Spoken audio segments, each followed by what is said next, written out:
There's sort of a philosophic concept that a sufficiently advanced civilization will be able to create a simulation. Yeah, maybe you've answered this before.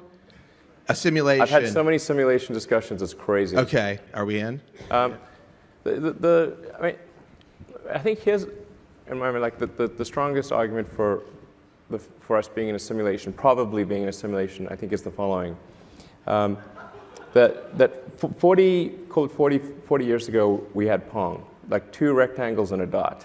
That Right. was what games were.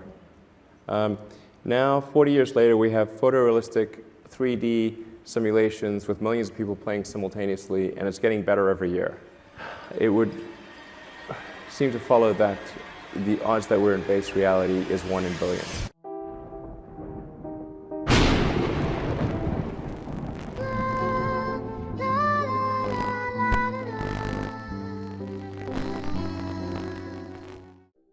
¿Es realmente posible que vivamos dentro de una simulación? ¿Es posible que alguien se dé cuenta de esto y quizás si se da cuenta termine como Erin Valenti? Erin Valenti nació en 1986 en Estados Unidos, en Nueva York. Se graduó en Administración de Empresas, realmente le fue muy bien. En 2011 conoció a Harrison Weinstein, quien terminó siendo su esposo. Decidieron mudarse a Utah, a Salt Lake City, y comenzaron su emprendimiento. Una empresa dedicada básicamente al software, a aplicaciones o a temas de páginas web. Esta empresa, llamada Tinker Venture, comenzó a tener mucho éxito. Le entró a ir muy bien, comenzó a sumar empleados, creo que andaban alrededor de 120 empleados más o menos. Les estaba yendo bien. Erin en 2019 ganó el premio a la mujer tecnológica del año, algo que la tenía muy contenta. Estaba muy emocionada y en ese mismo 2019 ella decidió acudir a un evento que era para empresarios, clásico tipo de eventos donde van líderes de empresas a informarse, a actualizarse, a conocer a otros, a desarrollar nuevas técnicas para mejorar sus empresas, todo lo demás. Ella estaba muy emocionada. Iba a viajar al condado de Orange para esta conferencia. Le contó a su madre inclusive que estaba muy feliz de ir. Asistió a esta conferencia, al parecer todo bien, quedó muy satisfecha. Antes de volver decidió irse, creo que era el 7 de octubre si no me equivoco por ahí, decidió irse a Silicon Valley a encontrarse con algunos antiguos colegas, gente de su confianza, algo totalmente informal, no era ningún tipo de evento ni nada. Y bueno, se juntaron para cenar y eso, fueron a un restaurante al parecer, todo normal. Ese mismo día, después de ahí se iba al aeropuerto para volver a Utah. Ahí comenzó lo extraño porque Erin llamó a su madre un poco nerviosa y le dijo que no encontraba el auto que había alquilado. No encontraba dónde lo dejó, lo cual a veces puede pasar, sobre todo cuando es un auto rentado, que no es el tuyo y de repente estás en un lugar que no conoces, pensás que lo dejaste estacionado en una parte y no es así. Pero le dijo a su madre que se quedara tranquila, ya lo iba a encontrar y ya se iba a ir al aeropuerto. Al rato la llama nuevamente a su madre, pero ya un poco más nerviosa. Le dice que encontró el auto, está nerviosa porque piensa que no va a llegar al aeropuerto. Se quedó mal porque le había cargado básicamente el tanque completo de combustible y el auto se estaba quedando sin combustible, no tenía nada. Pero su madre dice que la notó muy nerviosa, entonces llamó a su marido para que hablara con ella. Hablaron, ella se insistía, estaba nerviosa, al parecer cortó. Luego se volvió a comunicar con la madre y ahí es donde donde este caso cobró el mayor misterio o la parte conspirativa, porque ella, que estaba muy alterada, le dice a su madre que todo esto es mentira, todo es un juego mental, estamos en la Matrix, y no supieron más nada de ella. Esas palabras fue lo último que ella dijo. Su familia obviamente se empezó a preocupar, no podían, la llamaban y daba el correo de voz, o sea, no podían hablar con ella. Se contactaron con las autoridades, con la policía local de la ciudad donde ella se encontraba. La policía no prestó mucha atención al caso, o sea, hay que esperar cierto tiempo para darla como desaparecida. Al parecer lo tomaron como que de repente ella estaba pasando por algún tipo de crisis y decidió apartarse un poco, lo cual lo toman como normal y no como ilegal. Al no tener mucho apoyo de la policía, la familia hizo una página de Facebook para pedir ayuda, que la ayudaran a encontrar, que ella se encontraba en esta ciudad, estaba en un auto con determinada descripción, era el auto rentado, obtuvieron la información del modelo de auto. El auto no tenía ningún tipo de rastreo, Eso generalmente a veces los autos alquilados tienen algún sistema de GPS. No podían ubicar su teléfono. A través de Verizon, la compañía telefónica, detectaron dónde fue la última vez que se conectó en la ruta y quedó por ahí. Luego una persona de este grupo de Facebook que habían creado para tratar de encontrarla, dio con el auto en una zona urbana y se contactó con las autoridades. El auto estaba en un lugar, como dije, una zona urbana, muchas casas, un lugar muy tranquilo, y cuando llegaron al lugar vieron que Erin estaba en el asiento trasero muerta. Los vecinos la verdad se sorprendieron, inclusive decían que les llamó la atención el hecho de no haber prestado atención al auto porque no sabían bien cuánto hacía que estaba ahí. Esto lo encontraron el 12 de octubre del 2019. No le habían prestado atención realmente. Y bueno, el cuerpo estaba en el asiento trasero, no tenía ningún signo de violencia, no había nada que indicara que se hubiera quitado la vida. La autopsia no reveló nada. No tenía drogas en su cuerpo, no hubo ningún tipo de aneurisma o algo que hubiese hecho que ella se alterara o su comportamiento empezara a fallar antes de sufrir algún tipo de ataque. A lo que llegaron algunos en la parte médica fue a concluir que ella de repente era una persona bipolar que no estaba diagnosticada. La bipolaridad te puede tener acá en la cima de la alegría o en el mínimo de tu estado de ánimo, y sube y baja y a veces se queda mucho en un estado y bueno, el estado depresivo que puede generar eso puede ser muy fuerte. Obviamente hay personas que ante el pánico pueden sufrir algún tipo de angustia, pueden morir súbitamente, pero ella parecía aterrada, y esa frase de que nada es real, todo es un juego mental, estamos en la Matrix, parecía ser algo que a ella la aterró. Comenzaron todo tipo de teorías, ¿no? Obviamente. ¿Qué pudo haber pasado? O sea, ella pudo haber dicho esto de forma metafórica, en el sentido de que encontró algún tipo de engaño o fraude empresarial que la hizo poner muy mal o la iba a perjudicar y se angustió y murió. Es un poco raro, ¿no? Pero la gente empezó a vincular, porque su empresa, Tinker Venture, se había vinculado o generado una especie de convenio luego que ella ganó el premio con Control Labs. Esta empresa que creó luego, la adquirió Meta. Control Labs estaba estudiando interfaces de mente y computadora.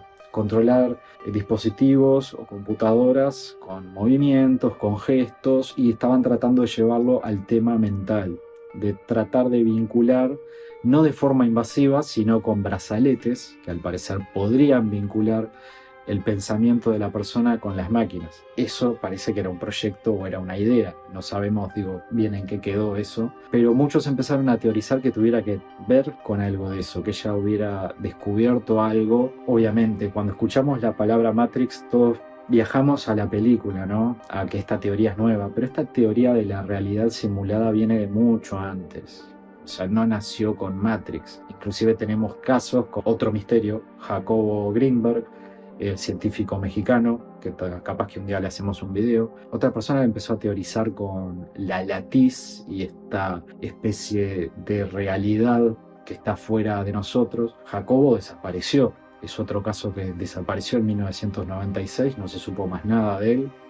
Múltiples teorías. Pero bueno, ¿será que Erin descubrió algo que realmente la hizo angustiarse tanto al nivel de sentir que no tiene sentido nada y murió de angustia? ¿O acaso esto fue un crimen corporativo? ¿Algún tipo de sustancia o droga que se le puede poner a alguien y la hace alucinar, o un efecto que la pueda dejar en pánico absoluto al nivel de morir, quizás de un infarto? Quizás estaba en el asiento trasero porque alguien la mató de esa forma con una sustancia que no se podía encontrar en una autopsia y llevaron el auto con ella muerta hasta estacionarlo en ese lugar. Las teorías son muchas.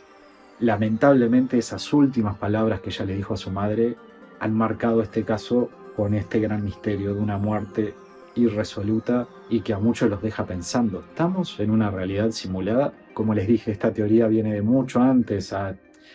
Se habla de simulaciones vinculadas a máquinas, o sea, a computadoras. Matrix podría ser un ejemplo de eso. se habla de realidades simuladas por algún tipo de entidad, por el mismo universo o algo que nosotros no comprendemos. Esas cosas ya van más para el lado física cuántica o metafísica. Lo cierto es que deja pensando. Y si uno se adentra y analiza más las palabras, por ejemplo, de Elon Musk y de otros científicos que teorizan con las realidades, si son reales o no, valga la redundancia, pero da para pensar. Inclusive tu realidad, tú viendo este video ahora, viéndome a mí, estás viendo esta especie de holograma, que no es técnicamente un holograma como los conocemos en imágenes, pero estás viendo, distinguiendo una persona y objetos atrás, algo tridimensional, lo estás viendo en forma bidimensional. Y realmente nuestra mente, o sea, la realidad que nosotros percibimos básicamente es como si fuera un holograma en nuestro cerebro. Nosotros estamos acostumbrados a la rutina, a nuestra vida, a nuestros problemas, a que el sol está de día y cuando no está a veces está la luna, a que el cielo a veces es claro, a veces está nublado. Todo lo percibimos en el cerebro. Todo son coordenadas. Tu realidad son coordenadas interpretadas por este procesador, el que tenés en la cabeza. La ciencia no puede definir la conciencia todavía, más allá de las teorías y posibles explicaciones y nuestro cerebro que nos distingue un poco más de otros animales en varios aspectos, pero la conciencia en sí no está realmente explicada por la ciencia. Eso pueden buscarlo y adentrarse un poquito más. Pero todos son coordenadas, son datos. En ese punto podemos verlo así. Todo lo que ves, la sensación de tus pies en el piso, o sea, no es tu pie que está pensando que está tocando el piso, son coordenadas que tu cerebro está interpretando. Lo mismo que la luz que entra por tus ojos y el cerebro interpreta y genera esa imagen, prácticamente en tiempo real porque el retraso es realmente minúsculo. Pero toda esta realidad que nosotros tenemos está generada en nuestra cabeza. ¿Qué nos quita que no pueda ser realmente una simulación todo? ¿Cómo podemos saberlo? Hoy en día, con todo esto de la inteligencia artificial, por ejemplo, avancemos en el tiempo, como decía también Elon Musk en esa conferencia, cuando los videojuegos sean indistinguibles de la realidad. ¿Qué pasa con, por ejemplo, tener computadoras cuánticas que puedan generar? Imaginemos, por poner un ejemplo tonto, GTA, un juego conocido por la mayoría. Supongamos que dentro de muchísimo tiempo, quizás ya esté GTA 6 inclusive, o algún remaster de GTA 6. Imaginemos tener una inteligencia artificial capaz de crear conciencia artificial. No sé si será viable algún día, pero imaginemos que sí. Una conciencia en la cual le podemos grabar un pasado, una historia, un idioma, unos recuerdos, una conciencia que queda como intacta y congelada, suspendida en el tiempo, y la implantamos en un personaje en un videojuego. Solo a un personaje, como la película de Ryan Reynolds, ¿no? Que es un NPC que empieza a cobrar conciencia. Imaginen un GTA donde hay un personaje que tiene conciencia propia, recuerdos, sentimientos, emociones, y está rodeado de personajes que no la tienen. Posiblemente enloquezca o empiece a matar a todos o empiece a intentar matarse y vuelva otra vez a esta realidad. Pero imaginemos, hablando justamente de una computadora cuántica, un procesador, estoy hablando muy adelante, ¿no? Que pudiera generar un pequeño mundo, como un GTA, con personajes con conciencias artificiales implantadas en todos ellos. ¿Cómo se darían cuenta ellos que esa no es la realidad? Da para pensar, es para teorizar. La verdad es un tema muy profundo y cuanto más uno teoriza y se adentra, a veces las cosas parecen tener menos sentido. Espero hayan disfrutado el video. Si les gustan estos temas, si tienen opiniones de este caso, las dejan en los comentarios. Si quieren más videos sobre cuántica o metafísica que tenga que ver con este estilo de cosas, también lo comentan, porque son temas que nos gustan. Ya saben que nos gusta hablar de muchas cosas que disfrutamos. Mi nombre es Damián Toledo, esto es Legado 51 y nos estamos viendo en el próximo video, en alguna realidad.